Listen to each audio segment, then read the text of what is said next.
E eu quero que, mesmo assentado, você leia comigo. Vamos ler o texto de, primeiramente, Atos, capítulo 9, versículo 31 em diante. Fala assim: Deus fala comigo. Deus fala através do meu pastor. Então a palavra fala assim, Atos 9, 31. A igreja, na verdade, tinha paz por toda a Judéia, Galiléia, Samaria, edificando-se e caminhando no temor do Senhor. E no conforto do Espírito Santo crescia em números. Passando Pedro por toda parte, desceu também aos santos que habitavam em Lida. Encontrou ali um certo homem chamado Enéas, que havia 8 anos jazia de cama, pois era paralítico. E disse-lhes Pedro: Enéas, Jesus Cristo te cura, levanta-te, apruma o teu leito. Ele imediatamente se levantou.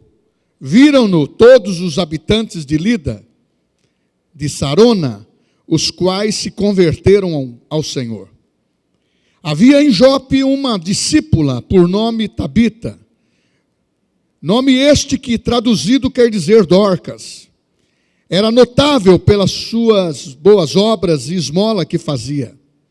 Ela era uma Valdeci. Ora, acontecia naqueles dias que ela adoeceu e veio a morrer. Depois, essa aqui viveu muito,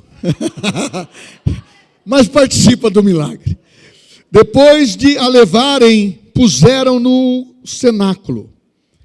Como Lida era perto de Jope, ouvindo os discípulos que Pedro estava ali, enviaram-lhe 2 homens que lhes pedissem: e não demores a vir ter conosco. Pedro atendeu e foi com eles. Tendo chegado, conduziram para o cenáculo.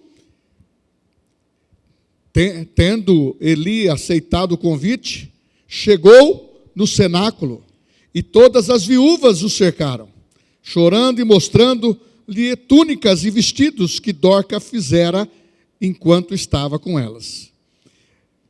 Mas Pedro, tendo feito sair a todos, pondo-se de joelhos, orou. Voltando-se para o corpo, disse: Tabita, levanta-te.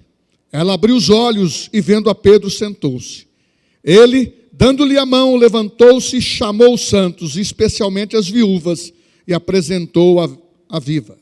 Isso se tornou conhecido em toda Jope, e muitos creram no Senhor. Pedro ficou em Jope muitos dias, em casa de um curtidor chamado Simão. Aleluia. Glória a Deus. Irmãos queridos, a brincadeira faz parte da alegria, porque nós temos aqui um time que vai sempre viver, porque nós temos declarado vida e vida em abundância. Porque enquanto estamos aqui cumprindo o chamado de Deus, nós não iremos partir, porque nós temos uma missão a fazer. Aleluia. Mas eu quero aqui primeiro dizer o seguinte: vamos pensar como tudo começou.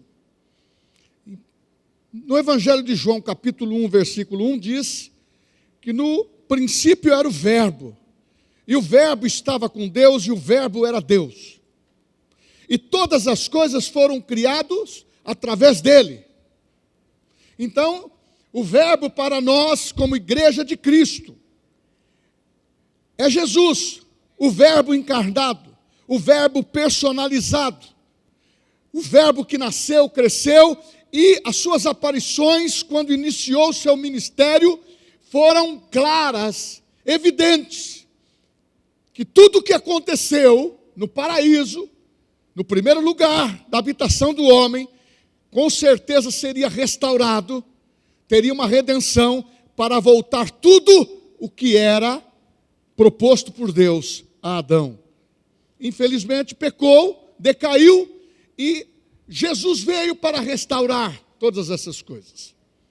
E muitos ainda pensam assim: puxa, eu queria estar no paraíso. Fique tranquilo, você é um jardim de Deus. Quem tem Jesus tem o Espírito Santo. Tem o Espírito Santo dentro de você. Você pode falar com Deus a hora que você quiser. E quando você sabe que essa história é verdadeira, faz parte da tua vida, da tua realidade, você sabe que o mesmo que fez a promessa da primeira casa, ele restaurou a segunda, dando uma importância maior na aliança, dizendo: é superior, vai ser melhor. Então, em Cristo, no corpo de Cristo, as coisas funcionaram assim. Eles viram Jesus corpo a corpo, os discípulos. Eles aprenderam com o mestre. Eles viram o corpo de Jesus ressuscitado, chamaram de mestre, Rabone, Senhor, Messias, o Yeshua. Viram ressuscitado, um corpo ressurreto. Viram subir aos céus. Qual foi o propósito disto? O propósito é construir a verdade no coração deles, a fé no coração deles, e que tudo seria restaurado, e seria através da igreja. Esse livro de Atos, ele foi escrito pelo médico chamado Lucas.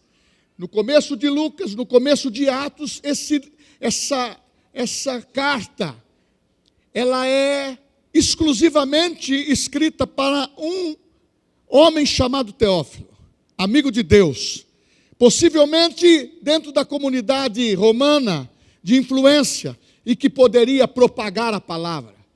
Uma outra posição, talvez até mais eficiente, seria que seria portador, um amigo de Deus, que estava representando as verdades dos apóstolos, porque ela foi escrita com 60 anos depois, que seria talvez qualificado para ser portador dessas duas referências, de Lucas e de Atos, para dizer: o Cristo morreu, o Cristo ressuscitou, o Cristo vai voltar, mas ele constituiu uma igreja dinâmica. Ele construiu uma igreja saudável. Ele construiu uma igreja de poder. Ele construiu uma igreja que tem poder sobrenatural. Foi lá no livro de Lucas que no final do capítulo está escrito: permanecer em Jerusalém, para que até que lá do alto sejais revestidos de poder. É o único evangélico que cita isto. Sabe por quê? Ali já tinha uma direção para a igreja.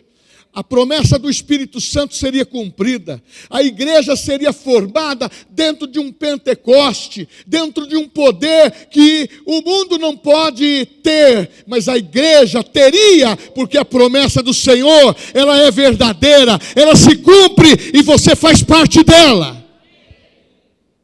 Só que esta igreja dinâmica que eu quero falar, esta igreja sadia, essa igreja sobrenatural, é a igreja do presente século agora. Aquela é referência. Esta agora passou a ser verdadeira. Porque Jesus vai andar através de nós. Jesus vai falar através de nós. Jesus vai rir através de nós. Jesus vai fazer milagre através de nós. Isto é possível para todos aqueles que creem. E eu quero construir dentro desse princípio que nós temos ministrado, de Atos 2:42, perseveraram juntos nas doutrinas dos apóstolos, nos ensinamentos. Mas os apóstolos não falaram de si mesmos. Os apóstolos falaram daquilo que ouviram da parte de Jesus. É o que está escrito em João capítulo 21. Estes, porém, foram escritos para que creiais que Jesus é o Cristo, o Filho de Deus. Crendo, tenhais vida no seu nome. Então tem uma finalidade. A finalidade dos ensinos dos apóstolos é falar sobre Jesus, é falar sobre a sua morte, a sua ressurreição, o seu poder. Tem que ter finalidade. E esses discípulos obedeceram, foram lá para Jerusalém, ficaram aguardando o Espírito Santo. Eu não vou falar sobre Pentecoste, eu vou me referir sobre isso. mas eu quero pincelar algumas coisas importantes. A Bíblia diz que a igreja crescia com alegria. A Bíblia diz que eles tinham prazer de estar juntos. Doutrina dos apóstolos, a comunhão, o partir do pão. E eles passavam a contar isto todos os dias. É assim que acontece conosco. Quando você tem boas notícias, você quer contar. E eles contavam. Esta era também a maneira do judeu propagar as verdades dos seus ensinamentos. Eles contavam. Eles contavam para o seu irmão, para a sua família, para os seus, justamente para evidenciar as verdades que devem permanecer evidentes, escritas, permanentes. Porque homens querem mudar verdades em mentiras. Mentiras em verdade. É dentro da igreja que funciona a comunhão. É dentro da igreja que estamos unidos em amor em Cristo. Aonde tem a oração, aonde tem a vigília, aonde tem você pensando no seu irmão com o propósito de abençoá-lo. Porque de uma fonte não pode jorrar duas coisas. A boca que você tem não é para amaldiçoar, nem para criticar e nem para fofocar. A boca que você tem é para jorrar água viva, é bênção, é para se alegrar. Porque se o seu irmão tem, nós temos. A igreja tem. Se o seu irmão tem, nós temos. A igreja tem. E nós podemos cumprir o propósito de Deus. E quando nós estamos dentro dessa igreja que funciona, nós recebemos poder, nós recebemos palavra, somos abastecidos pela unção e também no partir do pão. Nós somos envolvidos, nós somos participantes, porque evidencia o poder de Deus.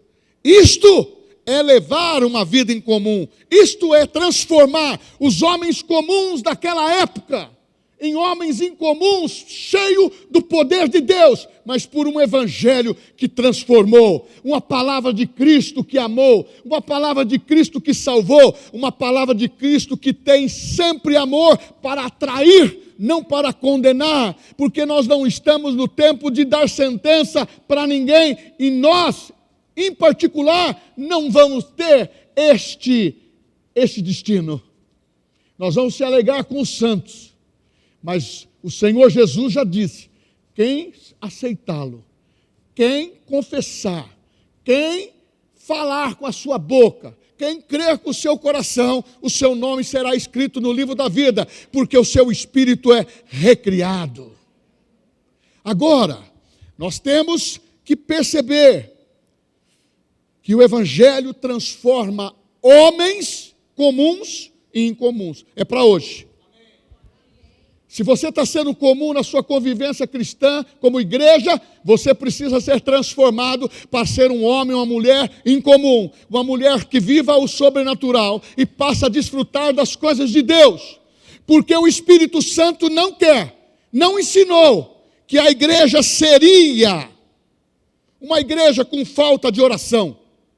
Uma igreja com falta de comunhão, uma igreja com falta do partir o pão, uma igreja que falta o Espírito Santo, uma igreja que não funciona, não está escrito isto. Você percebe que quando começou essa dinâmica da igreja, o Espírito Santo foi salvando, oh aleluia, e só no primeiro sermão de Pedro, 3.000 pessoas, e já se cumpriu o que estava escrito em Atos 2,42. Eles abriram as suas casas, eles abriram a sua despensa, eles abriram o pão para servir, eles abriram a palavra da conversação dentro de um assunto só. A palavra que salva, que transforma, que faz a família feliz. Falava em oração, falava em comunhão, se preocupava com o irmão. Eles queriam que todos, 3.000, que eram de várias nações, de vários lugares, deixaram de ser estrangeiros, deixaram de ser pessoas comuns, passaram a ser incomuns e se identificar com aquelas pessoas. Eles deixaram de ser um da Judéia, deixaram de ser um lá da Grécia, deixaram de ser aquelas nações que foram citadas quando o Espírito Santo foi derramado. São 10 nações. E eles começaram a se entender, porque falaram na mesma língua. É o Espírito Santo que une. Trouxeram para dentro da sua casa, trouxeram para dentro da igreja, trouxeram para a comunhão. Então não adianta nós nos conhecermos simplesmente de uma maneira comum. Aqui o brasileiro tem o seguinte, ó. Se tiver um violão, se tiver um jogo de futebol, se tiver um churrasco, muitas pessoas falam, estou dentro. Mas vamos ter uma vigília, quem está dentro aí, diga amém. Aleluia. Por quê? Porque é isso que tem que nos atrair. Depois, o secular pode ter um violão para você cantar músicas que agradam ao Senhor. Pode ter um churrasco, pode ter um futebol, pode ter um basquete, um frescobol. A coisa funciona, sabe por quê? Nós podemos ter a participação daquilo que é bom nesse mundo sem nos contaminar. Amém? Então Deus está dizendo, a igreja que funciona tem que ser dessa maneira. Eu quero que vocês entendam, aí que vai agora, que você preste bem atenção. Nada se constrói se não houver fundamento. Nada fica em pé se não houver alicerce, se não tem base. Porque os Atos dos Apóstolos, Atos do Espírito Santo, são bases estruturais para a continuidade da igreja, porque esses princípios, eles são imexíveis, como diz o avançado do português. Eles são normativos, porém nós podemos viver de uma maneira tão intensa, que essa base só nos leva a construir, a trazer para fora o que realmente nós temos dentro do coração. Você só conhece uma pessoa quando você vê ela falando na igreja, falando no trabalho, falando com amigos, falando dentro de um círculo de pessoas que não têm Cristo ou que têm religiosidade. As pessoas nos observam. Você pode entender o seguinte: você pensa que você está como agente secreto que ninguém te vê. As pessoas nos observam. E também tem o chifrudo chamado diabo, diz a Bíblia, ele vem de rodear a terra. E ele diz que vê, lá em Jó capítulo 1, esse Satanás é o acusador dos irmãos. E isto traz uma insegurança para muitos. Mas a igreja foi construída. O que diz em Efésios capítulo 2, 11, 12, se toda língua confessará, todo joelho se dobrará, todos vão falar que Cristo é o Senhor. Esta verdade hoje é para a igreja desses dias que estamos vivendo. O poder da palavra não se perdeu o efeito. O poder da dinâmica não se perdeu o efeito. Nós temos o Espírito Santo que está com interesse de correr. Então é você que ele vai usar. A igreja não anda sem as suas pernas. Deus não anda nessa terra se não usar as tuas pernas. Deus não fala se não usar a tua boca. Deus não faz milagres se não usar as tuas mãos. Porão as mãos sobre os enfermos e sararão. E nós temos que começar a compreender que o texto que eu li, que a igreja crescia, ela é edificada, ela caminhava, o conforto, olha que coisa linda, no versículo 31, o conforto do Espírito Santo, o ajudador está para confortar, o ajudador está para trazer um refresco novo, o ajudador está para falar no teu coração, o ajudador supre as suas fraquezas, o ajudador, ele coloca dentro de você um dom chamado línguas estranhas, para você conversar diretamente com Deus, falar na mesma língua, a falar com Ele, Ele te entende, eu te entendo Ele. Aleluia! É o único dom que pode edificar você. Foi esse dom que a igreja primitiva recebeu. Porque quando acontecia coisas difíceis lá, eles não ficavam lá. Mas é o Pedrinho, salva o Pedrinho. Ele é um homem de Deus, é o apóstolo nosso, Senhor. Salva João, salva. Irmãos, o poder da oração influencia o ambiente. O poder da oração alcança uma pessoa lá nos Estados Unidos, lá em Israel. Se você tem alguém para interceder, possa interceder, porque há poder na oração. Fala comigo assim, há poder na oração. Agora, o presente século está ansiando para ser suprido. Ele é cercado de muitas carências. Mas eu preciso lembrar você, 2 Coríntios capítulo 4 fala que o Deus desse século é Satanás. A Bíblia fala que ele quer cegar os olhos das pessoas, para que não veja a graça, para que não resplandeça a luz, e eles não enxerguem a verdade. 2 Coríntios 2,11 diz que nós como crentes, filho de Deus, Paulo escrevendo aos Coríntios, ele fala assim, não ignoreis os desígnios de Satanás. Não deixe Satanás tomar vantagem sobre vós. Então você precisa ter o conhecimento da verdade, o poder por dentro e dizer, Satanás, eu não vou ser enganado neste particular, você não vai tirar vantagem, eu já fui perdoado, eu estou crucificando a minha carne e vou vencer. E para-se de justificar que você é um fraco. Porque Deus torna fracos em fortes. Ele é especialista nisso.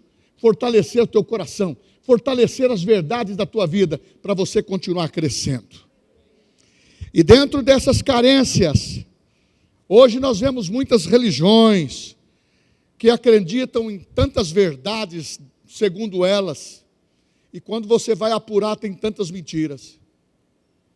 Você vê tantas pessoas inseguras, porque estão sendo construindo bases em palavras humanas. Palavras humanas não fortalecem. Palavras humanas não edificam vidas. Palavras humanas não te levam à convicção de ter Deus dentro de você. Saber que o ruá de Deus, o zoe, a vida de Deus está em você. Só temos consciência e convicção disso é quando o Espírito Santo, quando fala assim, eu aceito Jesus, você nasce de novo, e o Espírito Santo sela você para o dia da redenção. Não, vocês não entenderam. Ele sela vocês para o dia da redenção. Porque você não é moeda de troca de Deus. Você é um filho que Ele resgatou. Fala assim, do meu passado, ele não se lembra mais. Porque a Bíblia diz, 2 Coríntios 5,17, diz, se alguém está em Cristo, nova criatura é. As coisas velhas já passaram, eis que tudo se fez novo. Meu irmão, nós estamos no tempo de falar a palavra. Nós estamos no tempo de correr a carreira, porque quando a gente olha para a igreja primitiva, a gente tem saudade do tempo deles, mas eles escreveram dessa forma, para que você seja o representante deles, de Cristo hoje. São experiências descritivas, não são normativas, mas são bases, são fundamentos. Porque se você é uma casa bonita, mas não tem base, ela pode ser destruída. Mas você é uma casa bem estruturada, como diz a nossa engenheira, fundamentou a casa, assinou o projeto, dinheiro veio para o bolso e a casa fica bonita. Glória a Deus. Só que está se apresentando algumas carências nos dias de hoje. Você sabe que até mesmo dentro da igreja, muito mais no mundo, é claro. O mundo é o lugar que nós pescamos, que nós falamos da palavra. São carências que você precisa sair dela. E esse, mesmo que sucintamente a pregação de hoje, mostrando para você que filho de pastor não é pastorzinho, tem que seguir pelo dom que Deus deu. Você que aprendeu as sagradas letras, lembra de como aprendeste, começa a praticar isto. Não adianta você ter uma biblioteca de muitos livros maravilhosos e não ler. A minha mulher faz um teste sempre comigo, ela deixa livro com plástico, para saber se eu abri para ler ou não. Fala, eu já tenho outro aqui, eu estou lendo. O Espírito Santo está conferindo se você está lendo. Agora, se você não lê, e a Bíblia fala, bem-aventurado os que leem, bem-aventurado os que ouvem, bem-aventurado os que têm os olhos abertos, que fala, tem que falar. Por isso que as carências não saem do coração.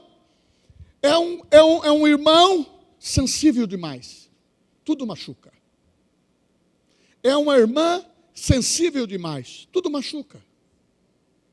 É uma pessoa que tem dons de Deus, mas não sabe trabalhar com o poder de Deus. Você tem que entender que o dom que eu tenho, que o dom que nós temos para a glória de Deus.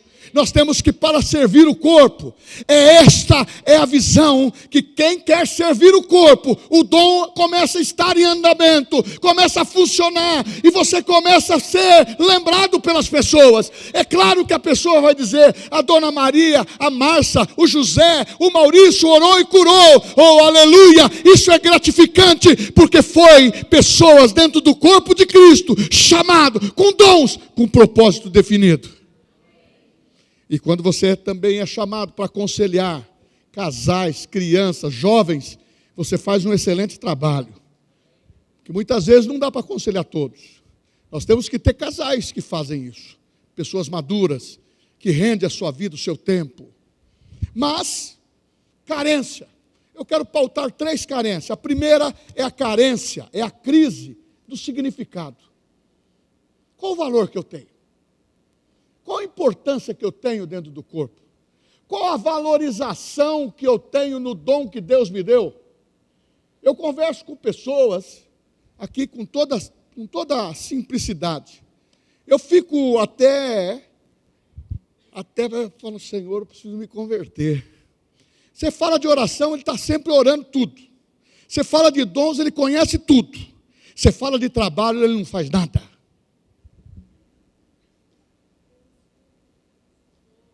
Qual é o significado daquilo que você está vivendo? Não, se eu for ficar em evidências, eu tenho condições de fazer. Se eu não for lembrado, eu não posso fazer. Esse tipo de carência, ele corrói por dentro. Consequência disso, você não vai produzir nada. Você vai ficar com o evangelho apenas, o evangelho que salva. Vai ser salvo, mas o dom que você recebeu, talvez você está enterrando. Você precisa começar a sair desta carência, porque significado é a importância, o sentido atribuído a algo. É a importância do sentido que você dá com aquilo que você recebeu. É a importância porque você dá relevância. Você quer que brilhe a luz do dom que Deus te deu. E você sai de cena. Moisés, um homem que andou com Deus, foi no monte, desceu com o rosto transfigurado, brilhava a glória, precisou colocar véu no rosto dele, mas ele não se percebeu quando a glória deixou de brilhar. Muitas vezes nós, tanto eu como você, deixamos de dar o verdadeiro significado. Eu tenho que continuar crescendo. O pastor já tem 50 anos ou mais, eu tenho mais, que eu converti com 8 anos de idade, de vida cristã. Irmãos, eu preciso continuar conhecendo a Deus. É como diz a palavra em Oséias 6,3, meu povo está perecendo por falta de conhecimento. Os irmãos lá da primeira igreja primitiva, eles sabiam o significado. Ali tinha irmãos que famílias morreram na arena. irmãos que perderam filhos, perderam propriedades, irmãos que tiveram que se reunir debaixo de buracos, de cavernas, em casas chão batido, mulheres que tiveram poder financeiro para sustentar Jesus, elas frequentavam também esses ambientes simples, humildes. Sabe por quê? Aonde há simplicidade, há poder de Deus. Podemos ter um luxo na nossa igreja, mas nós temos que ter singeleza e simplicidade do coração, porque convém que ele cresça. Muitas vezes temos algumas mordomias, podemos ter, porém, convém que ele cresça. Convém que ele edifique a sua vida e a minha vida, e que você aprenda a dar significado das coisas. Significado se refere a sentido, a interpretar o que você está sentindo. Mas não entra nesse sentimento melancólico. Ninguém me quer. Ninguém me ama. Eu não posso fazer nada porque ninguém fala o meu nome. Ô dó. Nós precisamos interpretar o nosso coração. Eis-me aqui, Senhor. Nós temos que fazer igual Isaías quando estava ali no seu chamado. Quando ele falou, eis-me aqui, ele disse o seguinte: os meus olhos viram o Senhor. Eu sou um homem de impuros lábios. Ele pediu, Deus, coloca a tenaz da minha boca. Deus colocou e limpou a vida. E ele começou a ter a visão do que estava acontecendo ao seu redor, à sua frente, e os olhos para cima. E ele começou a fazer a obra. Porque quando você tem os olhos voltados para Deus, ele te dá uma visão da direita, da esquerda, da retaguarda, da vanguarda, para você ter uma visão de águia, porque você vê de cima. Agora, quando você está só vendo o seu umbigo, você vai ficar se lamentando. A importância atribuída a algo pode se relacionar com palavras, conceitos, eventos. O significado, ele tem um objetivo. Tem que ter definições claras. Você tem valor. Nós cantamos aquele louvor. Você tem valor, o Espírito Santo se move em você. Talvez você pode cantar sem esse joguinho aqui. Ou talvez você pode cantar, você tem valor, você tem valor. Não importa como você cante, não importa como você declara, faz o tom da sua voz, faz o tom da tua personalidade. Nós não queremos reproduzir robôs. Jesus não quer reproduzir pessoas robôs, mas Ele quer reproduzir a imagem de Cristo, que todos sejam filhos de Deus, e nós somos parecidos com o Mestre. Por isso que chegaram em Antioquia, perguntaram, mas ele parece, esses discípulos que estão aqui, parece com o Mestre, parece com esse Jesus, eu ouvi falar lá, eu vi ele em Jerusalém, fala igualzinho, a cor da pele, o jeitão, gosta de comer marmelada, é jeitinho, gosta de comer algumas coisinhas lá. Eles, quando se reuniam, pegavam a comida na panela, não, na bacia, punha. Quando o bocado molhado da ceia, molhou o pão e pôs na boca, porque já tinham lavado as mãos. Por isso que Jesus e Pedro teve a visão, não consideres impuro o que Deus purificou. Por isso que Jesus falou, o que mata não é o que sai, é o que entra. E este Jesus tentou simplificar tudo para nós, tudo. E quando você começa a entender, lá em Antioquia, parece com ele. Eu vi o Angola, mas ele é de cor preta. Mas ele fala como Jesus, está igualzinho a ele. Que coisa linda. Eles foram chamados cristãos. Porque a Bíblia diz que vai chegar a reconstrução da história. No final, vai vir línguas, tribos, nações, povos, de todos diferentes. E ele vai falar, vocês são meus filhos, vinde para a morada eterna. Esse é o segredo de pregar o Evangelho. Então você tem que matar essa carência e saber que você é importante no corpo? Você sabe que você é importante no telefone? Falando de Jesus no telefone? Esses dias eu recebi um telefonema. Eu falei, você está falando da onde? Pensei que era trote. Eu estou falando de Presidente Prudente. Eu estou falando sobre Jesus. E era uma seita. Falando, evangelizando. Eu falei, mas como que você descobriu o meu telefone? Nós discamos aleatoriamente. Aonde cai, nós falamos de Jesus e eles creem totalmente diferente. Agora, não importa como o evangelho seja pregado, seja esse por pretexto, seja esse por discórdia, seja esse por pretensão financeira, o importante é que ele seja pregado. E quem está pregando errado, comprometido com o erro, com a inverdade, vai ser julgado pelo Senhor. Por isso que as pessoas estão falando, mas essa atitude tem que ser minha, essa atitude tem que ser sua, porque nós estamos pregando hoje um evangelho genuíno, está puro. Irmãos, realmente está passando, abriu a cortina, você está enxergando realmente a coisa cristalina, não está enrolada, está tudo claro, a revelação de Deus chegou. E nós ensinamos, a Bíblia que fala assim, faça igual os irmãos de Bereia. Se o pastor está pregando, confira.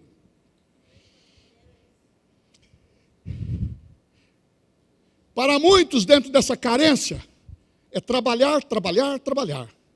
Gastar, gastar, gastar. Trabalhar, trabalhar, trabalhar. Gastar, gastar, gastar. E não dá valor para a verdade espiritual interna. Aí entra uma outra coisa, ele compra, compra, compra. O homem é insaciável.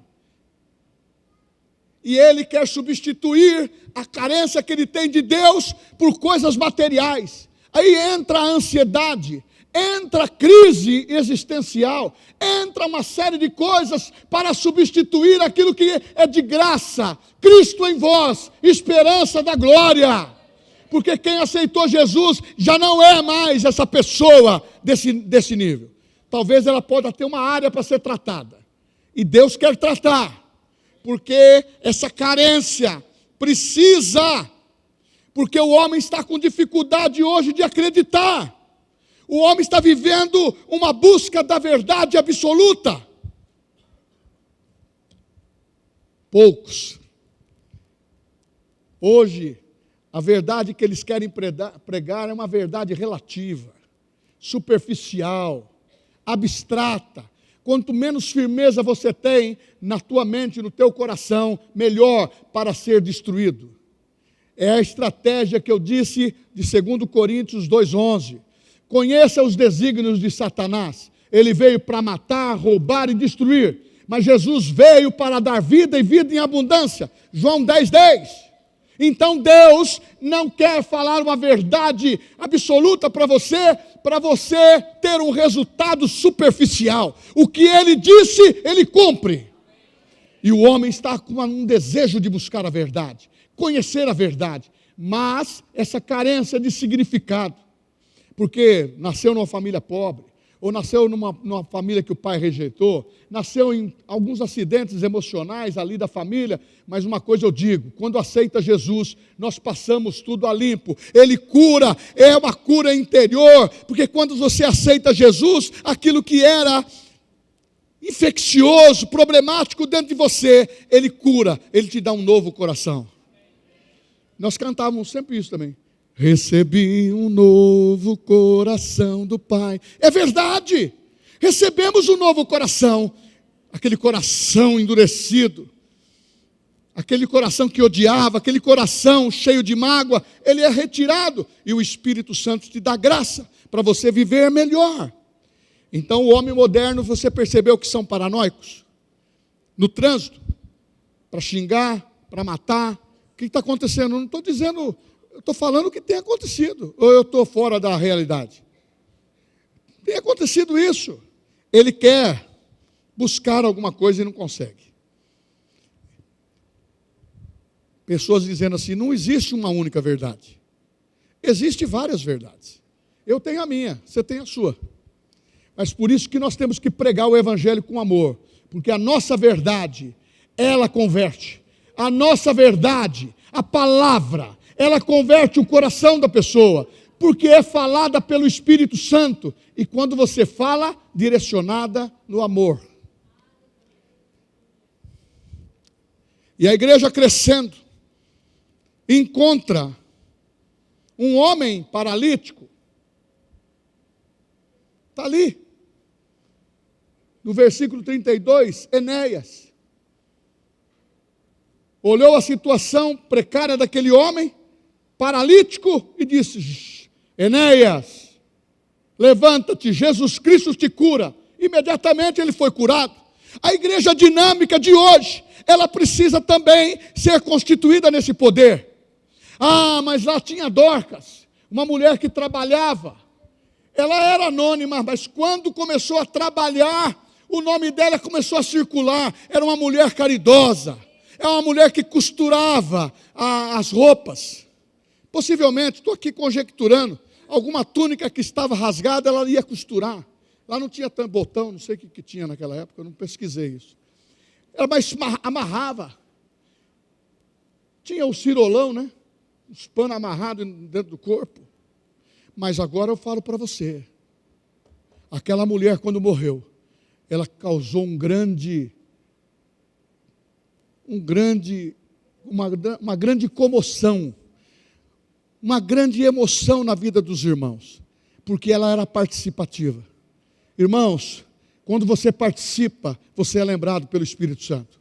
Quando você participa, você é lembrado pelo seu próprio dom. Produz, vai, fala, vai meu filho, vai, vença, corra.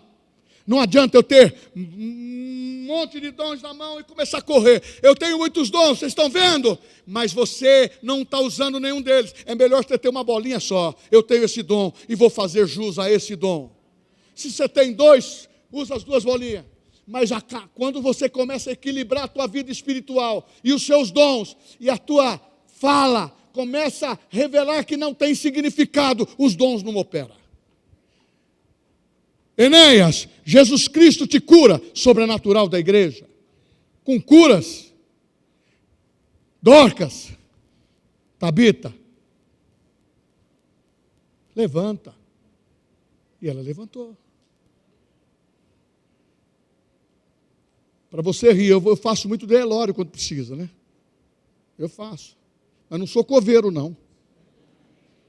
Não sou. Mas de vez em quando a mulher chega para mim e fala assim: pastor, o senhor pode só evangelizar.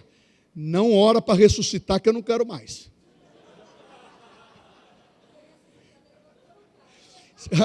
E ela complementa, falou para minha mulher: se ressuscitar, vai ter que levar para sua casa. Eu falei: na minha não.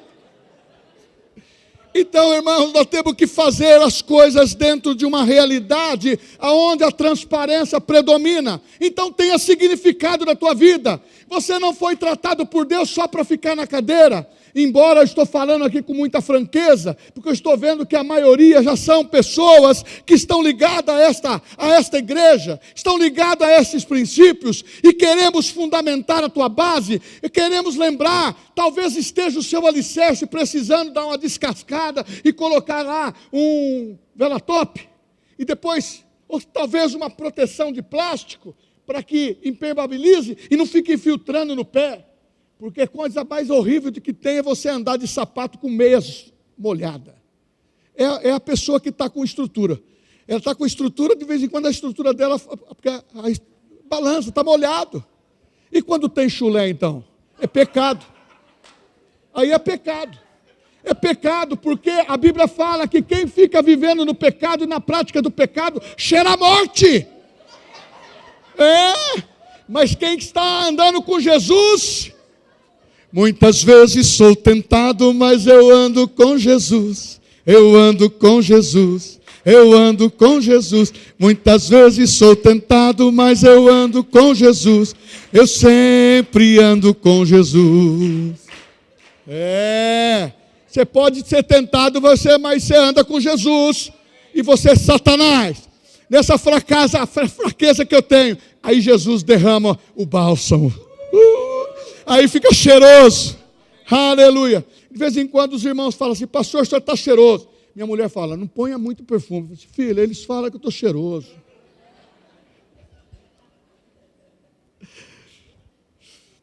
Agora nós precisamos sair também de uma carência que chama crise de superação.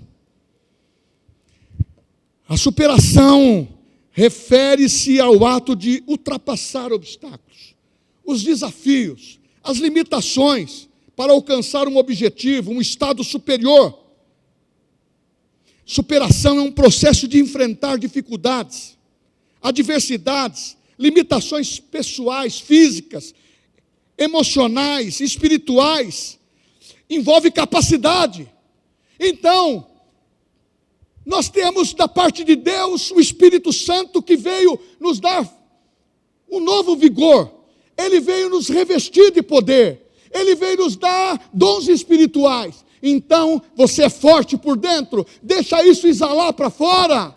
Porque os seus obstáculos serão rompidos, vão desaparecer quando você tem a pretensão de evidenciar o nome de Jesus. Eu não vejo na Bíblia, no livro de Atos, nenhuma citação: eu não vou usar o meu dom porque eu tenho medo da perseguição dos judeus. Eu não vou usar o meu dom porque eu posso perder minha família na arena para os romanos. Não, eles pediram ousadia.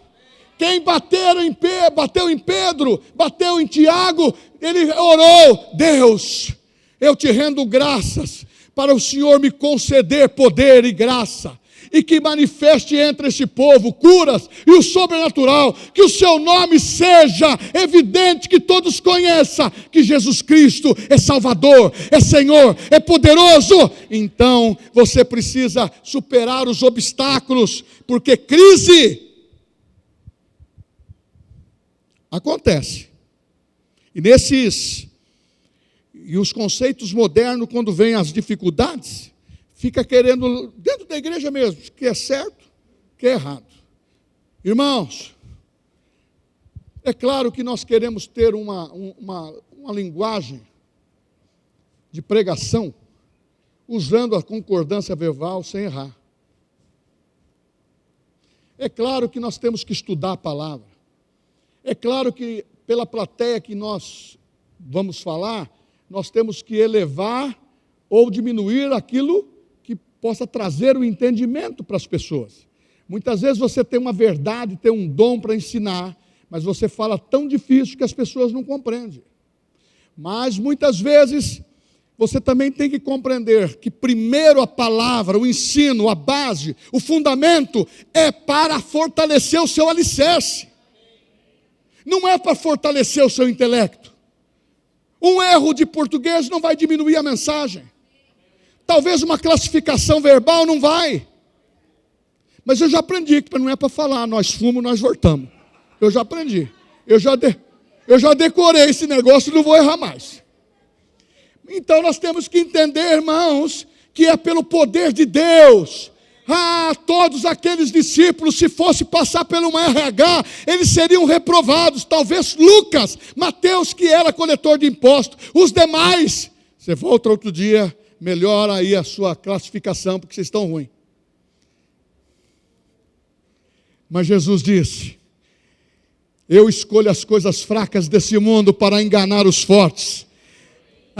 Eu não escolhi pessoas segundo nascimentos nobres, de poder, mas eu escolhi, dei preferência para aqueles que não têm, porque aqueles que não têm é loucura para este mundo. E vocês vão falar para governadores, vocês vão falar para líderes, o que está no teu interior, o que está na tua boca, vai transformar a tua vida.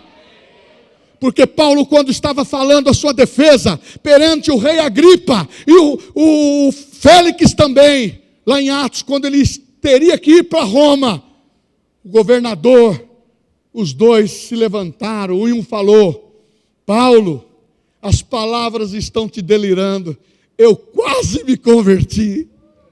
Irmãos, a palavra funciona, ela também vai para o intelecto, mas para o espírito, porque os espirituais conferem as coisas do espírito. Por isso que a igreja primitiva tem que ser hoje. Nós vamos privar aquilo que aconteceu lá, tem que acontecer aqui. Dinâmica. Correr mais forte. Correr mais forte. Ó, irmãos, se eu mostrar para você a minha coxa no fundo aqui, minha mulher ficou horrorizado, porque eu fui fazer um exercício, me rompeu esse músculo, ficou todo preto aqui. Mas você fala assim, você pode correr? Eu já estou sarado, em nome de Jesus. Estou sarado. Mulher, tenha fé, mulher, porque eu vou fazer o meu exercício.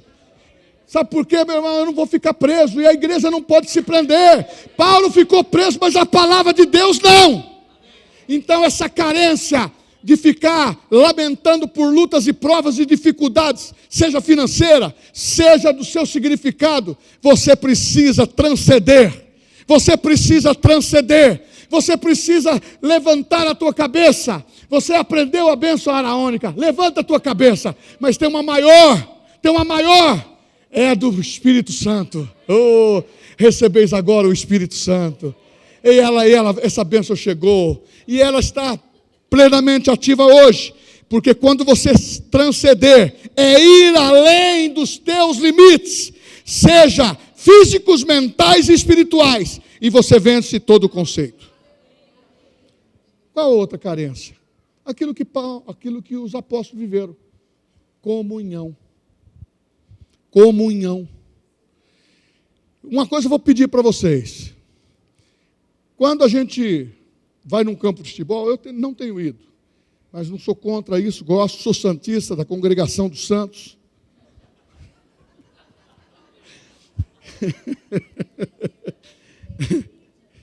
Mas também somos de Corinthians, porque está lá 1 Coríntios, 2 Coríntios. Nós também somos da Palmeira, porque está lá, Palmeira vai florescer no Líbano. Mas na realidade, nós temos que pensar o seguinte, que a comunhão refere-se à relação íntima, harmoniosa, compartilhada entre indivíduos, grupos, igrejas. E muitas vezes termina o culto. Graças a Deus, hoje nós estamos tendo mais pessoas. Fica pelo menos 5, 10 minutos, cumprimente uma pessoa. Aquelas pessoas que só gostam de cumprimentar as mesmas pessoas. Dá uma alternada, fala para aquela pessoa, eu vou começar a cumprimentar pessoas que estão chegando agora. Eu vou me entrelaçar, eu vou trazer a harmonia daquilo que Jesus disse. Eu vou partir o pão com você. Ó, pastor tem tempo, sim, tem pessoa que fala, seu pastor é orgulhoso, eu vi ele naquele restaurante. Eu gosto de comer uma comidinha simples. Você pode me convidar que eu vou. Eu não tenho ido, mas nós vamos. Só que você tem que levar toda a minha família, que é uns 10. Daniel, se eu falo que eu vou almoçar com a mãe, aí liga o Daniel, liga o Tiago, onde vocês vão almoçar? Eu falei, eu vou almoçar com a mamãe e eu quero namorar, conversar, né? Aonde você está? Estou indo para aí. Aí quando chega ele, chega todos dentro. É uma alegria, irmãos, é harmonia. Até a Sueli fala assim, é bom.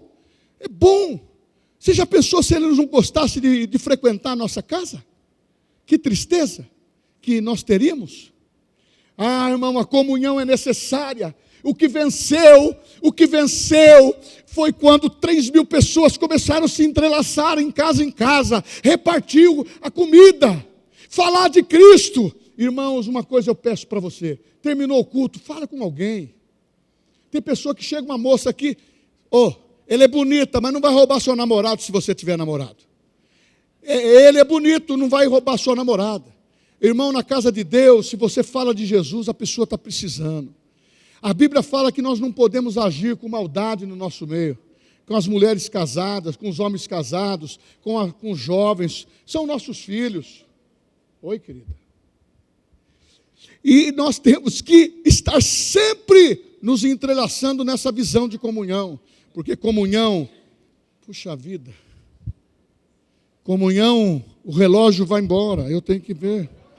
Mas eu preciso terminar. Porque comunhão faz parte da nossa vida. É assim. Hoje a comunhão. A pessoa vem com o celular ligado. Se você for médico, trabalhar em alguma coisa de emergência, bacana. Mas tem pessoa que está lá. Ih, rapaz, o pastor falou uma coisa que eu não gostei não. Fala aqui, o que você acha? Não. Tem outros que ficam falando, o telefone toca. E quando vai no restaurante? Todo mundo está com a janelinha ligada. Ninguém fala um com o outro. E dentro de casa? Está começando agora a aconselhar filho assim, filho, você chegou? Ele está no quarto ao lado, a mãe está na cozinha ou está na sala. Filho, você chegou? Estou no quarto, mamãe. Faz o seguinte, faz a tarefa, faz tudo, viu?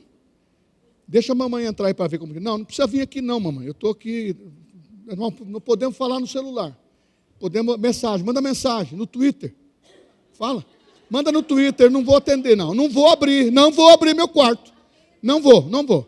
Aí outros falam assim, isto está roubando a nossa comunhão de família, isso está roubando a nossa comunhão até para almoçar. Você chega em casa, o telefone toca, você não tem nem sossego para o almoço. Isso está roubando o momento que você está com a sua mulher, toca o telefone.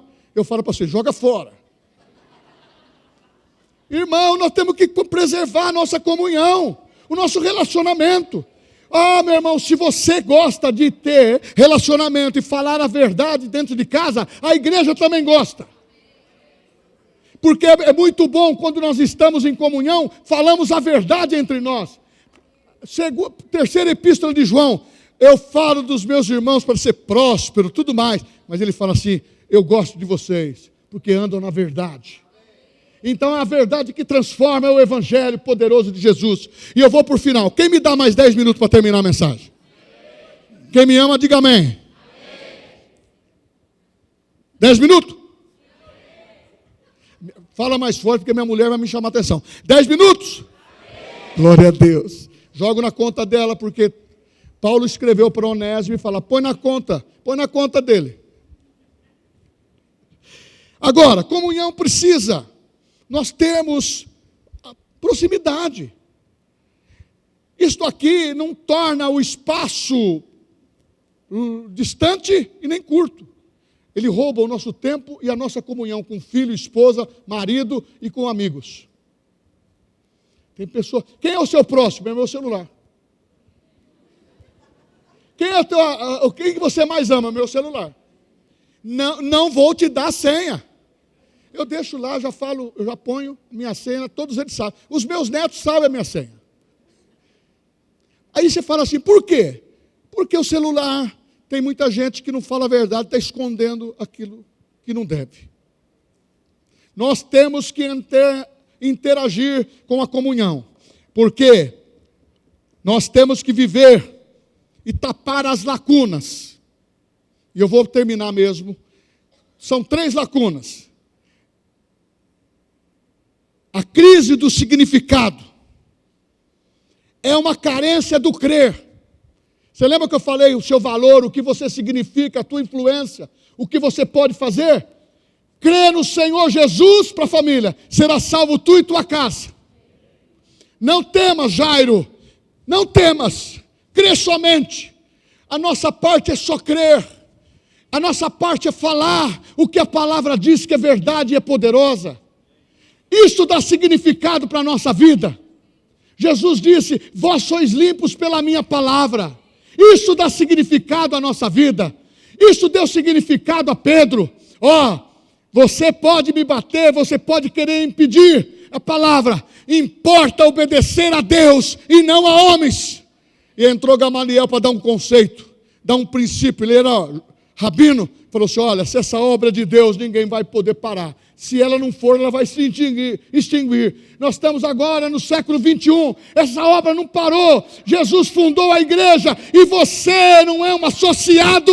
Você é um filho. Você é um irmão. Você é aquele que inclui. A crise da carência. Por que viver? Ai, pastor, eu casei com a mulher errada. Quem escolheu foi você.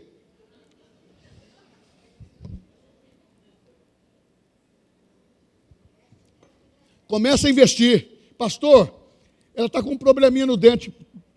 Está com mau hálito, pastor. Paga o dentista para ela. Para ele também. Tem pessoa que... Como que pode ter afinidade? A pessoa abre a boca, o bafo de onça mata o cara, mata a mulher. Irmão, nós temos que começar a tratar, investir nas nossas esposas, investir no nosso marido. Muitas vezes você é bonito, mas tem lá um problema estomacal. Eu vou te dar um remédio, uma pasta de figo que sara. Paulo deu isso também. Então você tem que começar a entender por que viver. Eu vivo por Jesus. Cristo vive em mim. Nós temos que entender. Cristo vive em nós, esperança da glória. Eu não estou querendo despertar só um riso em você. Eu estou querendo dizer que o fundamento precisa, o significado precisa estar incluso crer. E a fé, ela faz tudo o que nós precisamos, porque sem fé é impossível agradar a Deus. A palavra, diz a Bíblia, a fé vem pelo poder da palavra. O crer é quando você abre o coração, deixar a tua mente ser renovada pela palavra. Tudo vai acontecer. Você vai ter superação. Você vai ter poder na sua vida. E com quem viver? Na igreja. Temos funções do trabalho. Temos pessoas que nos amam aí fora, mas nós temos que vencer. Aquela pessoa que você trata todo dia, se ele não tem salvação, ele depende de você. Trata ele com amor, como que ele vai mudar? Tem hora que dá vontade de pegar no pescoço. Mas nós não podemos fazer isso. Por quê? Jesus ensinou. Pedro e alguns discípulos, os 70, em 2 a 2, começaram a evangelizar, curar, falar de tudo. Só porque Jesus diz, a cidade que não te receber, sacode o pé, a poeira do pé lá. Porque eles não foram dignos de receber vocês. Mas Pedro chegou, mestre, aconteceu um fato aí que nós precisamos mudar essa história.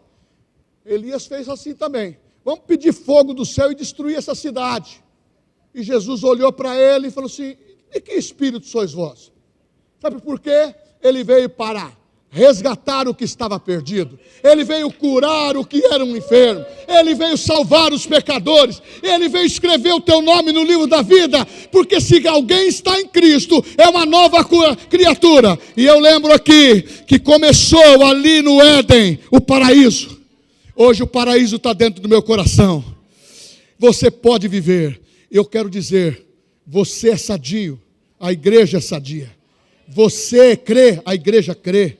Você está correndo a carreira. Eu estou correndo a carreira de Deus. Tem que continuar correndo. Você fez o rema. Fez por quê? Para ser um teólogo? Isso não vai funcionar. Precisa ser um evangelista. Falar de Jesus, falar vidas, porque esta igreja dos últimos dias tem que ser a outra. E cresceram em números, aumentava o número dos que convertiam. Jesus curava, os apóstolos curavam, a igreja de hoje cura, e você tem a palavra. Diga, eu tenho a palavra, eu sou vitorioso, eu serei usado pelo Senhor, no nome de Jesus.